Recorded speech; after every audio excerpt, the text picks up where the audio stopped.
Now let's see this question. Question क्या है एक बार ध्यान से देखें। 23 gram of sodium will react with ethyl alcohol to give, reaction यदि होती है तो कितना क्या बनाता है।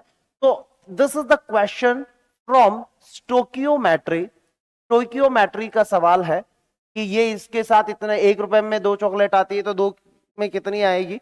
यही कुछ कहानी यहां पर भी होने वाली है कि 23 ग्राम सोडियम को इथाइल अल्कोहल के साथ। चलिए तो ध्यान से देखिएगा। एक तो आपके पास है इथाइल अल्कोहल C2H5OH, इसकी रिएक्शन करवाई जा रही है सोडियम के साथ। और अगर हम सोडियम के साथ रिएक्शन करें तो sodium is a very active metal और वो हाइड्रोजन यहां से रिमूव करती है। तो C2H5ONA प्लस हाफ H2 ऐसी रिएक्शन होती है। अब इन महाशय ने क्या बोला है, 23 ग्राम ऑफ सोडियम, तो यहां पर number of moles of sodium निकाल लेते हैं। Number of moles of sodium होता है mass upon molecular mass.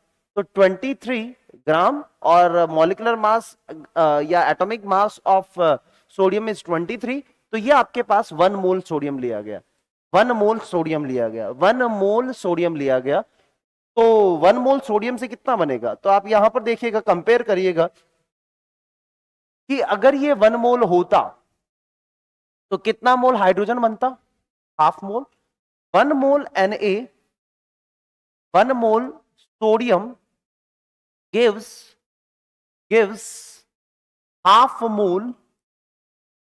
Mole hydrogen according to the stoichiometric coefficient. 1 mole पर हाफ मोल। और वास्तविक रूप में सच्चाई भी यही है कि ये कितना मोल आ रहा है, 1 मोल। तो देगा भी कितना, हाइड्रोजन कितना देगा, तो हाइड्रोजन अपने पास दे रहा होगा ये half mole.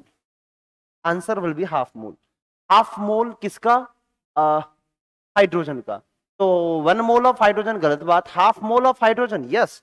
Answer will be second option, answer will be second option B.